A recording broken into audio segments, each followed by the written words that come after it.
1608175, Ranita 160817553, Realita Palupi 1608171, Misbahul Munir 1608177, dan Satrio Setio Utomo 160815448. Untuk penelitiannya, kami mengambil di SMK Bina Karya 1 Karanganyar, Kebumen. Untuk identitas organisasinya, ini di instansi pendidikan, sekolah menengah kejuruan swasta berbasis teknik kejuruan dan pariwisata. Untuk alamatnya berada di Jalan Kartini nomor 6 Karanganyar, Kebumen, yang berdiri pada tahun 1967. Untuk latar belakang organisasinya,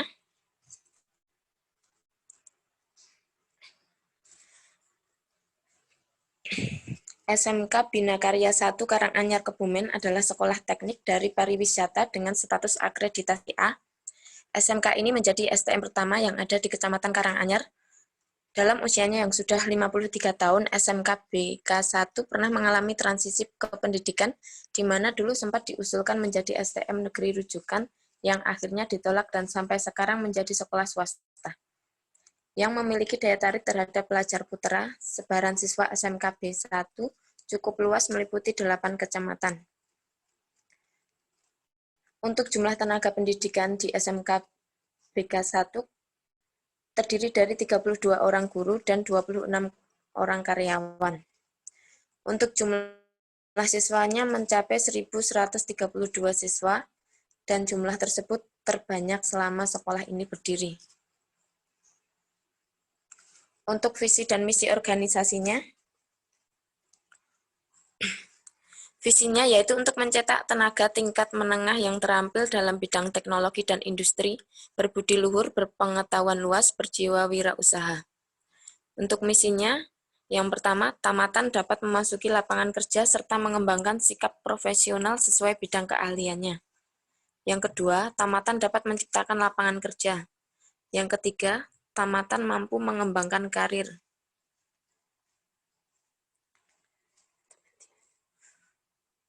Struktur organisasinya. Struktur organisasi di SMK Bina Karya 1 Karanganyar, Kebumen ini sudah cukup baik.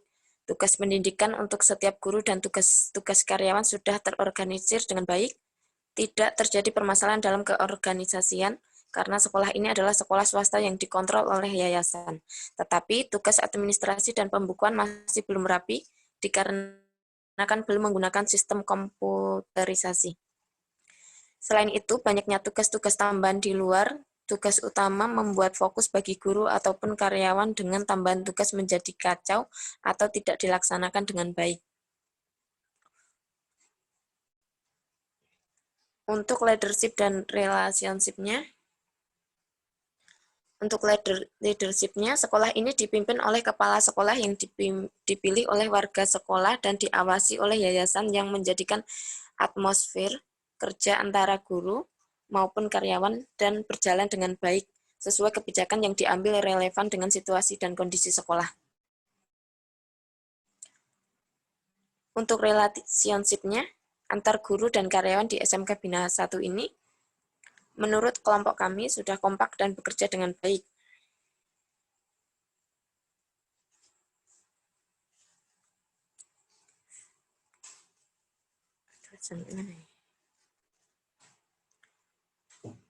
Untuk diagnosisnya,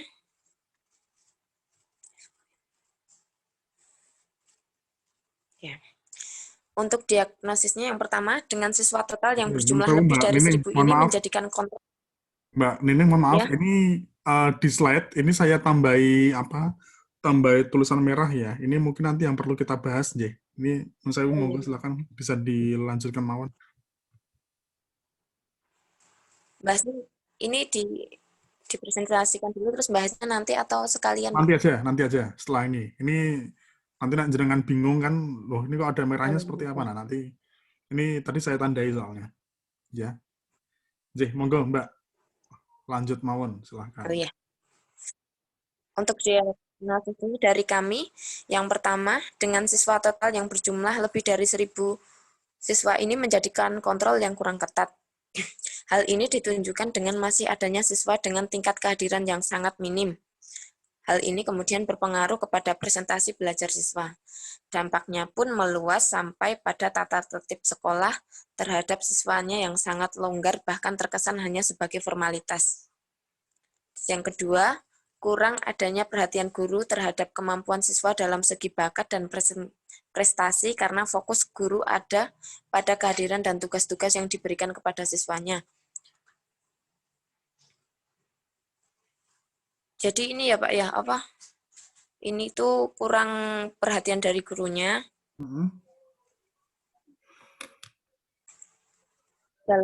dalam kemampuan siswa karena emang kehadiran siswanya itu tuh kurang. Jadi malah guru tuh fokusnya ke Presensi. ke presensi. Oke. Mungkin sambil kita bahas aja ya, teman-teman ya. Ini setiap kita kalau bicara tentang setiap perusahaan, setiap organisasi, setiap instansi itu kan tidak ada organisasi yang tidak punya masalah, J. Ada masalah, Iya. ada problem, ada kendala. Tapi bagaimana kendala yang terjadi, apakah sampai berdampak secara luas atau enggak ke dalam operasional sebuah organisasi. Oke, saya ambil contoh ya. Ini Mbak Lisa. Halo, dengar suara saya Mbak Lisa?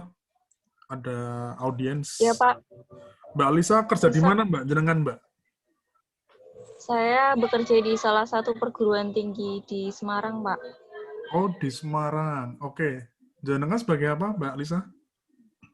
Saya sebagai administrasi Di pusat TI-nya? bahasa. Oh, pusat bahasa. Ya, Di mana Mbak Semarangnya Mbak? Boleh tahu Mbak? Saya juga punya banyak koneksi di Semarang. Kampusnya apa? kampusnya di Universitas di Kubang. Oh, di Kubang. Dekatnya Stadion Iya, Tromba Juang ya? iya benar Pak. Pandanaran ya.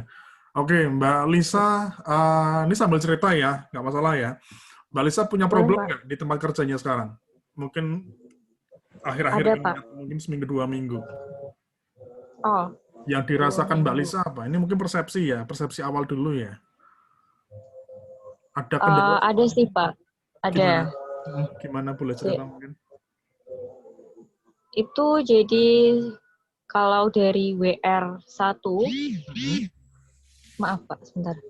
WR1 itu mengharuskan untuk seluruh dosen yang S2 harus mengikuti studi lanjut S3, baik itu melalui beasiswa atau melalui cara yang lain, gitu.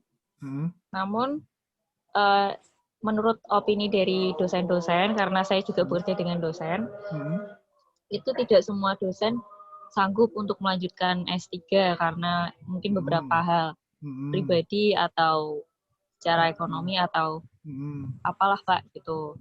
Masalahnya seperti itu. Kalau mungkin efek ke Mbak Lisanya sendiri apa? Efek ke Oh, pekerjaan. kalau ke saya. Ini artinya kan Pekerjaan saya, permasalahan atau mungkin kendala yang Anda alami sendiri sih Mbak Lisa. kalau kendala yang saya enggak, cuman lebih ke para pengajarnya aja sih Pak. Para pengajarnya. Ya. Ada pengaruh ke kinerjanya jenengan selama ini? Kalau kinerja saya tidak ada. Target-target Cuman selesai? mereka yang kayak kalau saya target selesai. Target selesai ya? Tercapai ya? Berapa capaiannya ya? Ya. Oke. Tercapai Pak. Jadi biasanya gini sih teman-teman, kalau misalnya kita kerja, kita kan punya output ya, punya capaian setiap pekerjaan ya. Nah, kadang ada aja kendala atau hambatan yang kita hadapi kan selama di perusahaan, selama di instansi. Nah, kita biasanya kalau di perusahaan itu kan ada bagian HRD yang khusus untuk bagian pengembangan organisasi. Memang kalau semacam di kampus, di sekolah, atau mungkin perusahaan-perusahaan yang masih kecil itu belum banyak ya, atau bahkan nggak ada sama sekali bagian yang khusus untuk menangani soal itu. Jadi bagian ini tuh kan bertugas untuk memonitoring kinerja si karyawan. Apakah kinerja karyawan itu sejauh ini tercapai atau mungkin sudah sesuai atau belum dengan visinya sebuah organisasi. Nah, biasanya ketika sebuah perusahaan berkembang, ketika sebuah perusahaan mau mengekspansi atau mungkin mau mengembangkan usahanya, ini contoh perubahan perusahaan ya, terkadang ada beberapa karyawan yang merasa dikorbankan atau mungkin kena dampaknya ya dari pengembangan sebuah perusahaan. Misalnya gini, nggak bisa dimungkiri mungkin di tenaga pendidikan ya, tempatnya Mbak Lisa, tempatnya saya misalnya, kerap kali ada yang namanya double job. Ya, kita mengerjakan mungkin bisa lebih dari 2 pekerjaan sekaligus. Karena pertama mungkin terkait dengan targetnya memang banyak, ya, capaiannya memang banyak, tapi orangnya tidak banyak. Karena mungkin terkait dengan insentif, terkait dengan gaji mungkin misalnya, karena ini lembaga pendidikan, bukan lembaga komersil, bukan pure perusahaan. Jadi efeknya ada beberapa pekerjaan yang mungkin harus di double, karena juga kampus butuh berkembang, instansi pendidikan juga butuh berkembang. Tapi mungkin ada beberapa hal yang tidak bisa mendukung ya dari pengembangan instansi tersebut. Nah, kalau untuk di SMK Bina Karya ini tempatnya siapa ya, Mbak Nining ya? Tempat kerjanya siapa ya? Tempat saya, Pak. Oh, Mas tempatnya Munir. Mas Munir sebagai apa Mas di sana, Mas? Saya sebagai bendahara di tata usaha. Bendahara tata usaha. Ini kan swasta ya, Mas, berarti ya, Mas? Oke, betul, Pak. Kalau swasta itu kan setahu saya itu kan nggak ada batasan khusus ya untuk jumlah peserta didik yang baru tuh Mas, biasanya Mas. Iya, nggak ada, Pak. Di negeri itu kan punya batasannya ya, jadi biasanya Kemdikbud atau mungkin dulu Dikti itu kan punya batasan. Kampus tuh harus gini jumlah batasannya, karena mungkin terkait dengan dana operasional, terkait dengan mungkin bantuan dana itu kan mereka dapat ya, istilahnya dari pemerintah. Kemudian ketika swasta, ya mau nggak mau harus ngelola sendiri. Mas Munir ini yayasan atau apa, Mas? Yayasan, Pak. Yayasan ya biasanya ya. Oke. Oke, mungkin pertama teman-teman kalau kita bicara di sebuah organisasi, ketika kita melihat ada tidaknya suatu permasalahan di sebuah organisasi, pertama mungkin sebelum kita membahas lebih dalam ya terkait dengan apa yang terjadi di dalam, perlu dibahas dulu adalah permasalahan-permasalahan utamanya seperti apa. Jadi permasalahan utama itu terkait dengan sasaran-sasaran sebuah organisasi. Ini yang perlu dilihat terlebih dahulu. Kalau misalnya di universitas, ya tentu capaiannya adalah sasaran mutu. Ya, ini juga mungkin Mbak Lisa juga paham. Ada sasaran mutu dan nanti capaiannya lebih ke akreditasi ya, entah itu fakultas, entah itu universitas. Nah, kalau SMK ini juga ada akreditasi ya, Mas Munir ya? Ada, Pak. Betul. Tapi biasanya, kalau akreditasi itu lebih ke ke kerapihan dokumentasi, administrasi dan lain sebagainya, tidak ada hubungan dengan prestasi siswa, Pak. Oh, kayak ISO ya berarti ya? Iya, Pak, betul. Kayak model-model rumah sakit ya. Oke, mungkin yang pertama itu Mas disampaikan dulu secara umum, apakah ada permasalahan umum atau enggak yang terjadi di SMK tersebut. Artinya kalau misalnya kita mau membahas tentang ini ya, saya coba poinnya di diagnosisnya jenengan tadi, soal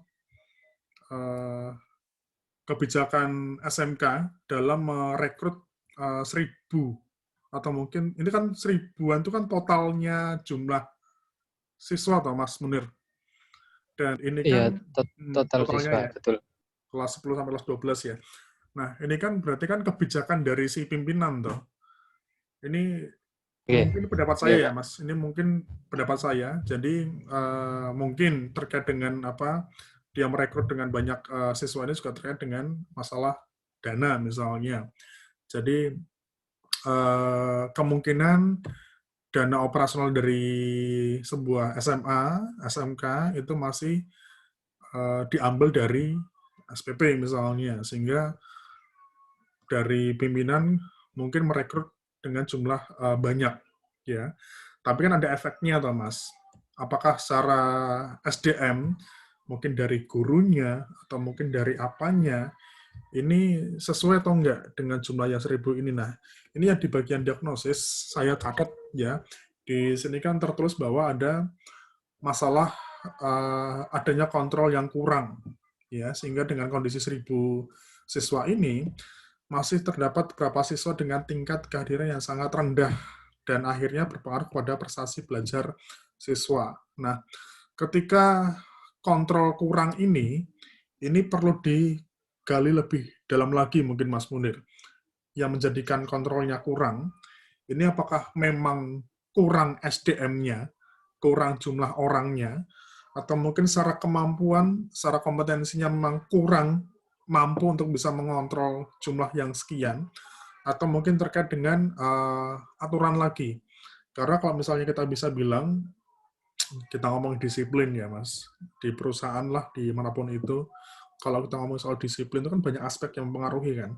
Bisa aturannya, bisa mungkin dari pimpinannya, bagaimana cara mensosialisasikan, atau mungkin dari sisi SDM-nya, karyawan telat, atau mungkin karyawan sering nggak masuk di sebuah pabrik misalnya, kita lihat aturannya kepiye. Kemudian dari pimpinan, kebijakan untuk memberikan sosialisasi seperti apa, ada nggak punishment-nya, ada nggak reward-nya, dan sebagainya. Terus yang ketiga, bagaimana kondisi-kondisi SDM-nya atau karyawannya. Nah, ketika teman-teman mengangkat soal diagnosis ini kan sebenarnya sudah ada arah ya, bahwa dampaknya meluas ya pada tata tertib sekolah terhadap siswanya yang sangat longgar ya. Nah, apakah memang dampak ini itu yang menjadikan ini saya mau direvisi ya Mas Munir, apakah ini yang menjadikan reputasi SMK ini menjadi buruk atau seperti apa? Karena biasanya memang di sebuah sekolah, SMK, SMA, dan sebagainya, itu punya permasalahan-permasalahan umum. Ya, apa yang jadi masalah umum yang terjadi, kemudian kan nanti kan di breakdown kan Mas? Breakdown diturunkan ke bawahnya, apa sih yang menjadi akar masalah dari permasalahan umum tadi. Nah, ini kan juga perlu dipahami, yang jadi target atau mungkin sasaran si SMK ini seperti apa. Kembali lagi soal visi. Nah, dari visi ini, apakah ada sasaran targetnya ketika mencetak tenaga tingkat menengah yang terampil dalam bidang teknologi dan industri, dan sebagainya ya. Nah, tentu untuk mewujudkan misi ini, ada beberapa poin-poin yang akan dituju kan, Mas. Tahapan 1 atau mungkin rencana jangka pendek, jangka menengah, dan jangka panjang misalnya. Nah, seperti apa kinerja guru-gurunya, seperti apa, atau mungkin siswanya, itu kan juga diarahkan sesuai dengan visi sebuah organisasi. Mas Munir, Pak. sudah berapa lama jenengan? Udah 6 tahun berjalan, Pak. 6 tahun berjalan. Oke. Okay. Kalau sejauh ini seperti apa, Mas, yang Anda tangkap? Ini Anda kan boleh saya jawab, Pak? Boleh, monggo silahkan. Oke. Jadi untuk tadi saya singgung masalah jumlah siswa, ya Pak. Itu jumlah siswa dengan total 1.132 itu di tahun ini, Pak. Dan setiap tahun itu naik terus, Pak. Jadi untuk pamor sekolah yang dari akreditasi B ke A, Pak. Dan kalau dari pamor sekolah itu naik terus, Pak, karena lingkup kita juga semakin meluas. Yang tadinya hanya 5 kecamatan, itu siswa kita banyak dari 5 kecamatan itu meluas sampai 8 kecamatan. Tetapi yang jadi masalah itu ya entah karena aturannya yang longgar, yang sudah tertanam pada siswa ini, akhirnya banyak siswa yang masuk ke situ dengan banyak latar belakang yang jelas SDM-nya jauh dari SDM negeri, Pak. Seleksinya Nah, ketat nggak, itu Mas? seleksinya, ya mohon maaf, Pak, tidak seketat negeri. Ya karena ini sekolah swasta yang dipegang oleh yayasan, tentunya kuantitas sangat penting, gitu, Pak. Mereka mementingkan kuantitas bukan kualitas. Nah, kembali ke tujuan Dan lagi, toh, Mas. ya betul. Jadi Tujuannya kalau baik. tadi Pak Fahmi menyinggung masalah guru, saya rasa guru-guru yang ada di sekolah itu berasal dari, maksudnya lulusan dari kampus-kampus negeri, dan beberapa sudah dari sekolah negeri yang lain masuk ke sekolah itu mereka SDM-nya sangat apa ya Pak, mumpuni. Itu karena ada kayak misal sekolah itu seperti membatasi gerak-gerik guru yang kreatif, gerak-gerik guru yang aktif agar jangan terlalu dekat dengan siswa. Ada batasan itu yang membuat akhirnya guru yang kayak guru seni, guru olahraga dan lain sebagainya yang tujuannya untuk prestasi sekolah akhirnya down, Pak, dengan adanya desakan-desakan dari sekolah, aturan-aturan yang tidak tertulis itu. Itu, Pak. Oke. Kalau Itu untuk fungsi kita sebagai konsultan, memang ada beberapa kondisi ketika yang disalahkan adalah sistem atau mungkin kebijakan pimpinan, itu kembali dari mindset lagi, Mas. Artinya kita misalnya kalau kita dari konsultan, ketika sistem atau kebijakan atau pimpinan tidak bisa kita otak-atik lagi, pada akhirnya bisa kita intervensi adalah human prosesnya, Mas. Karena kalau kita tanda kutip, ini kembali lagi masalah mindset yayasan ya, mindset dari si pimpinan atau mungkin saya nggak tahu apakah kepala sekolah dilibatkan banyak atau enggak untuk pengembangan sekolah ini. Nah, dari situ kan tergantung, Mas. Tergantung mindset-nya seorang pimpinan seperti apa. Kalau misalnya memang ada sesuatu hal yang salah atau mungkin belum sesuai dengan visinya SMK, ya mungkin soal strategi, kita bisa melakukan intervensi. Tapi kalau dirasa tidak memungkinkan, ini di situasi yang idealnya ya, di situasi yang sebenarnya ya, kalau dirasa tidak memungkinkan, kita punya kendala, kita terhalang sama restu pimpinan, ya akhirnya yang kita intervensi adalah SDM-nya. Bagaimana SDM ini disiapkan untuk bisa menghadapi kebijakan-kebijakan perusahaan atau organisasi. Jadi biasanya kalau untuk strategi seperti ini memang dibutuhkan kerjasama dua belah pihak ya. Dari sisi perusahaan, organisasinya harus benar-benar terbuka, menerima kehadiran atau mungkin masukan dari konsultan. Di sisi yang lain, konsultan harus diberikan ruang gerak yang cukup luas untuk bisa masuk dalam sebuah organisasi. Nah, memang ada beberapa kondisi, kadang organisasi atau perusahaan itu agak antipati sama yang namanya konsultan atau biro psikologi dan sebagainya. Karena membuat mereka, ya ini urusanku, ini ranah privasi kita sebagai seorang pemilik perusahaan misalnya. Jadi, ya kalau misalnya kondisi seperti ini ya nggak masalah sebenarnya kalau misalnya kita mau mengintervensi pimpinannya. Karena kalau kita bicara tentang FGD ini lebih ke proses ya, bukan intervensi. Karena FGD ini adalah bagian dari program untuk merancang sebuah intervensi. Karena dari FGD ini kan akan diketahui kan, yang menjadi akar masalahnya seperti apa. Nah, dari sini sebenarnya nanti akan ketahuan dari proses FGD yang jadi akar masalahnya itu apa. Dan itu yang mungkin nanti diintervensi. Nah, nanti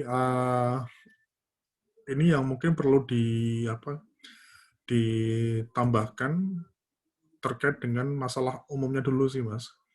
Masalah umum atau mungkin kalau misalnya kita bisa bilang permasalahan yang memang sudah dari tahun ke tahun. Nah, terkait dengan tadi jumlah siswa bisa diangkat mungkin Mas Munir. Gitu, gimana Mas Munir? Oke Pak. Oke Pak, itu masuk nanti saya ajukan. Berapa jurusan Mas di sini? Ada 5 jurusan Pak. 5 jurusan? 3 jurusan teknik, 2 itu jurusan pariwisata. Oh, jurusan pariwisata. Soalnya kan tergantung jurusannya tuh Mas. Nah, jurusannya lebih ke cowok-cowok, lebih gampang lebih angel ngontrol tapi sih Mas. Kalau Betul. yang perhotelan, administrasi dan sebagainya, tata boga, tata busana itu lebih gampang perempuan-perempuan. Pak, betul Ini Pak. berarti masuknya kecamatannya Karanganyar ya Mas? Betul. Kecamatan Karanganyar. Sama stasiun mananya tuh Mas? Dari stasiun ke utara. Itu ada alun-alun, persis sebelah alun-alun, Pak. Berarti rumah makan Lestari itu utara ya, Mas?